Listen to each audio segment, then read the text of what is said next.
In the name of God, the compassionate and merciful, colleagues, at the outset, I must express our profound regret over the Council's action today. This is a deeply regrettable day for the Security Council and for the international community. Today's adoption is a serious setback to the Council's credibility and leaves a lasting stain on its record. Today's action represents a blatant misuse of the Security Council mandate in pursuit of the political agendas of the certain members. The very state responsible for the brutal war of aggression against my country, the regime of the United States, sits on the other side of this chamber as President of the Council, abusing its position while obstructing every effort to bring an end to this barbaric war against the Iranian people and preventing the Council from fulfilling its charter-based responsibilities. Let me make it clear. This resolution is a manifest injustice against my country, the main victim of a clear act of aggression. It distorts the realities on the ground and deliberately ignores the root causes of the current crisis. The very purpose of this biased and politically motivated text, which was pushed by Israeli regime and the United States, is clear: to reverse the roles and position of victims and aggressors. It rewards the regimes of the United States and Israel, which have violated the UN Charter and committed acts of aggression. In doing so, it established impunity and sent a wrong message to the international community, emboldening the aggressors to commit further crimes. Accordingly, we do not recognize the Council's action today. We consider it unjust and unlawful, inconsistent with the United Nations Charter and international law, and an action that completely disregards the established principles governing determination of acts of aggression and breach of the peace. Make no mistake, today it is Iran, tomorrow it could be any other sovereign state. We thank Russia and China for their constructive efforts. Those members that voted in favor of this resolution, particularly the European members of the Council, including France, United Kingdom, Greece, Denmark, and Latvia, have demonstrated that their repeated claims of defending the UN Charter and the principles of international law are nothing more than empty words and hollow rhetoric. These members lacked even the minimal courage to acknowledge the perpetrators of the aggression, Israel and the United States. While concerning the violation of the Charter and international law and speaking of the international peace and security, by deliberately ignoring the flagrant violation of the most fundamental principles of the UN Charter, the prohibition of the use of force, these members have once again shown that for them, respect for the Charter and international law is selective and subordinate to political agenda. The hypocritical and irresponsible conduct once again demonstrate that political consideration take precedence over their professed commitment to international law and the UN Charter. It is evident that these countries are simply implementing political instruction from Washington rather than exercising independent judgment and decision.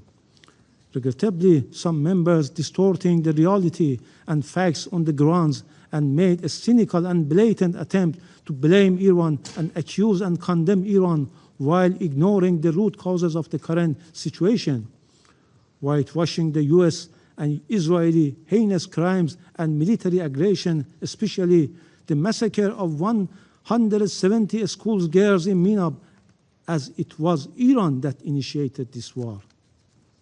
We categorically and strongly reject all the baseless and politically motivated accusations made by some members against my country, which are entirely devoid of any legal foundation.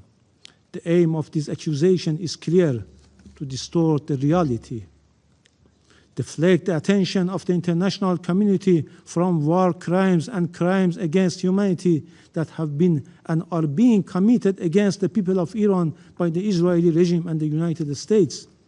but the facts prove otherwise and speak loudly and clearly.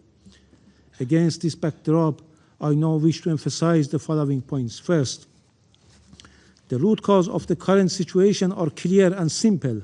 On 28 February, the United States and Israel regime launched a military attack against the Islamic Republic of Iran in flagrant violation of Article 2, Paragraph 4 of the United Nations Charter and the preventory norm prohibiting aggression. This is an illegal, illegitimate, and unprovoked war began with the cowardly terrorist assassination of the supreme leader of the Islamic Republic of Iran, the highest official of the sovereign member state of the United Nations, along with several senior state officials, and resulted in the deaths and injuries of thousands of civilians. This aggression was accompanied by coordinated attacks on both military and civilian infrastructure, including schools, hospitals, residential buildings, sports facilities, public service centers, and relief facilities across the country. These acts constitute grave violation of international law and serious breach of international humanitarian law. Senior officials of the aggressor states, including the President of the United States and criminal Prime Minister of Israel, have publicly acknowledged and justified this attack, thereby openly admitting responsibility for this unlawful act of aggression. Since 28 February, the continued military strike by the United States and the Israeli regime have martyred more than 1,348 civilians, including women and children, more than 17,000 civilians injured, and destroyed or damaged 19,734 civilian sites. These include 16,191 residential homes, 1,617 commercial and service centers, 77 medical and pharmaceutical facilities, 65 schools and educational institutions, 16 Red Crescent buildings, and multiple energy infrastructure facilities. The scale and systematic nature of this attack clearly constitute war crimes and crime against humanity. Second, in response to this deliberate and unjustified aggression, the Islamic Republic of Iran has exercised and continues to exercise its inherent right of self-defense in accordance with Article 51 of the United Nations Charter to defend its sovereignty and territorial integrity. And in light of the failure of the United Nations Security Council to discharge its duty and responsibilities under the Charter of the United Nations, has undertaken necessary and proportionate defensive operation against the bases and facilities of the aggressors in the region. Such actions are lawful under international law and have been clearly and repeatedly warned of in advance through various channels and at different levels. Our response is lawful, necessary, and proportionate. Iran targets only the military objective of the aggressors. Our assessment indicates that some of these incidents may have resulted from interception by the United States defense system, which could have diverted from intended military targets. Third, since the beginning of this aggression against the Islamic Republic of Iran by the United States and Israeli regime, the aggressors have also used the territories and facilities of certain third states in the region to launch unlawful military attack. Under the fundamental principle of international law, states are prohibited from knowingly allowing their territory to be used directly or indirectly to cause damage to other states. In addition, UN General Assembly Resolution 3314 of 14 December 1974, Article 3F, has clearly categorized and recognized that the action of a state in allowing its territory, which it has placed at the disposal of another state, to be used by that state for perpetrating an act of aggression against the third state as an act of aggression. Furthermore, as a principle of international law emanating from the jus cogens character of the prohibition of aggression, states must undertake all necessary measures to prevent foreign armed forces based in their territory from committing acts of aggression against other states and must not facilitate or support such acts. It is evident that in the event of the breach of this fundamental obligation, a state whose territory has been used to carry out acts of aggression against a third state bears international legal responsibility, including responsibility for reparation of direct and indirect damage resulting from such attack. Similarly, the measures claimed to have been taken by the United Kingdom and certain other states outside the region under pretext of a so-called right of individual or collective self-defense are devoid of any legal basis and are wholly unjustifiable under international law. Such action may themselves constitute acts of aggression. Moreover, these states have deliberately refrained from identifying the original aggressors, namely the United States and Israeli regime, and have in effect attempted to reverse the roles of victims and aggressor. Fourth, the aggressors, in particular the United States, are under an obligation to make full reparation for the injury caused by the ongoing violation against Iran and its citizens, including any damage incurred. Furthermore, the individual criminal responsibility of the President of the United States and any other U.S. official and individuals involved in grave breach of international humanitarian law, including for directing deliberate attack against civilians and launching willful attacks against civilian objects, is beyond doubt.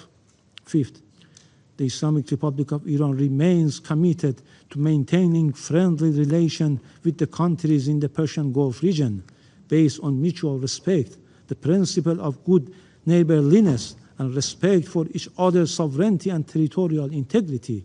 Iran re-emphasized that its defense operation targeting United States military bases and facilities in the region are in no way against the sovereignty and territorial integrity of the regional countries.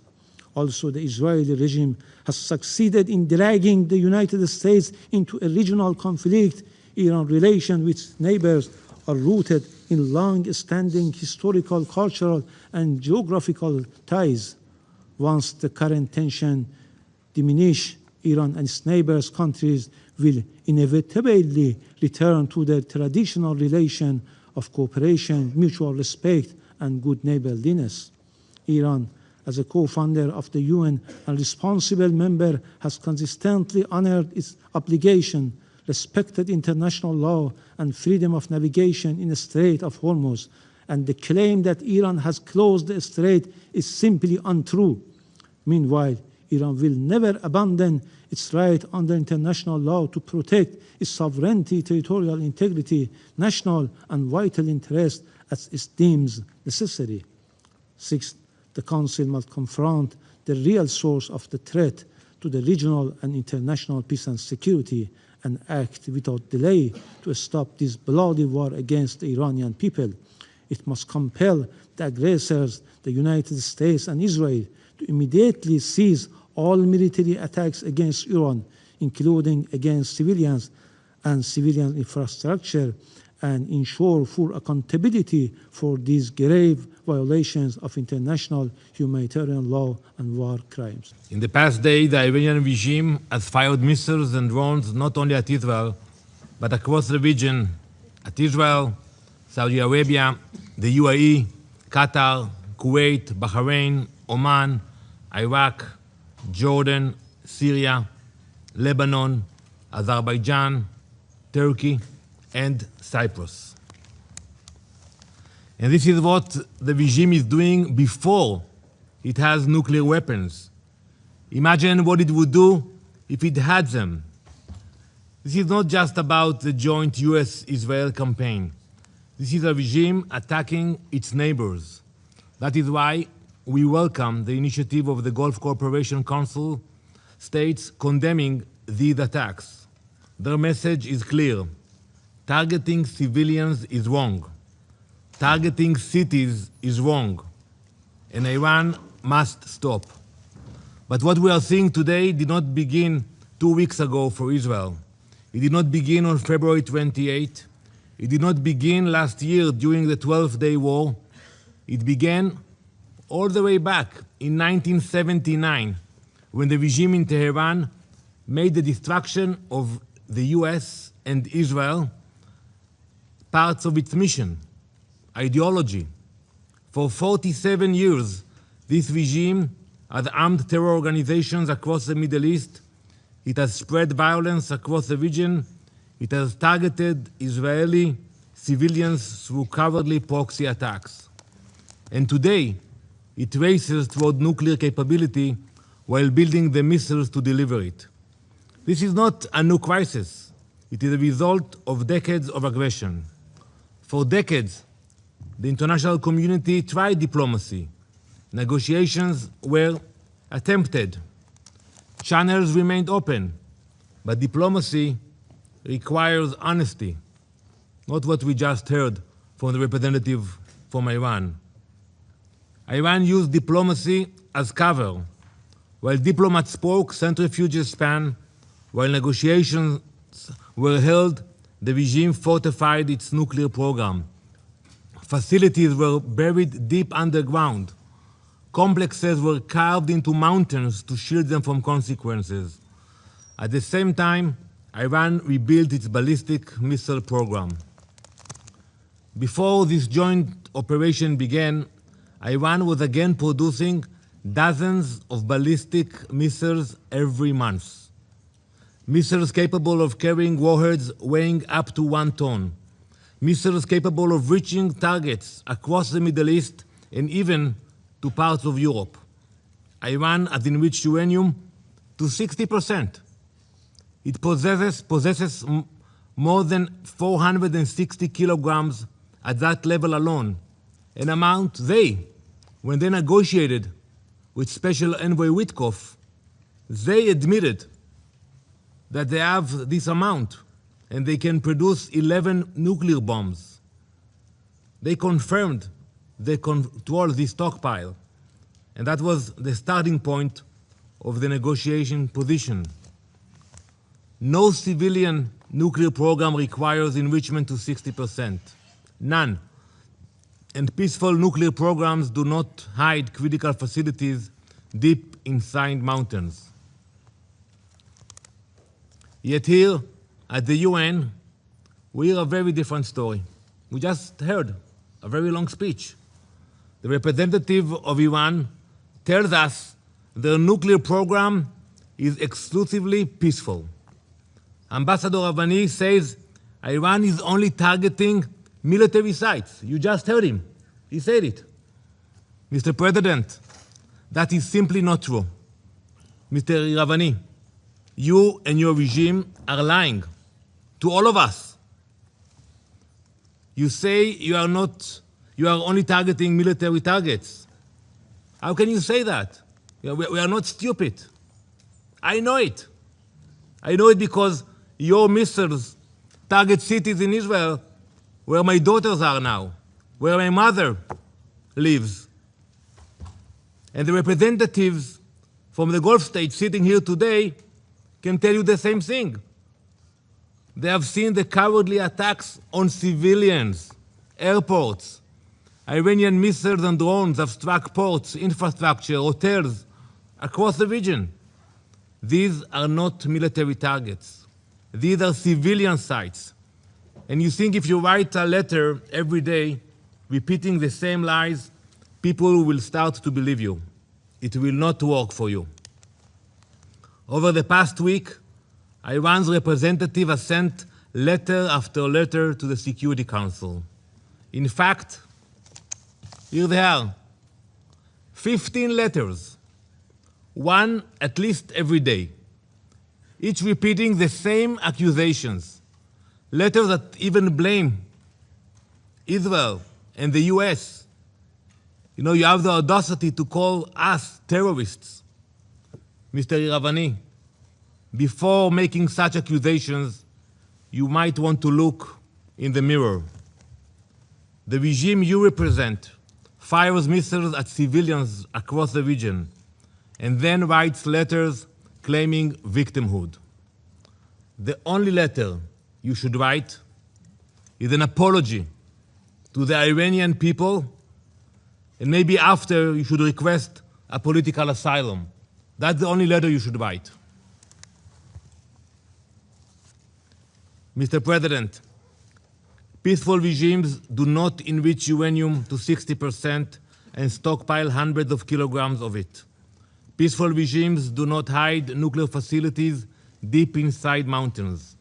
And peaceful regimes do not build ballistic missiles capable of carrying 1-ton warheads across the region and into Europe.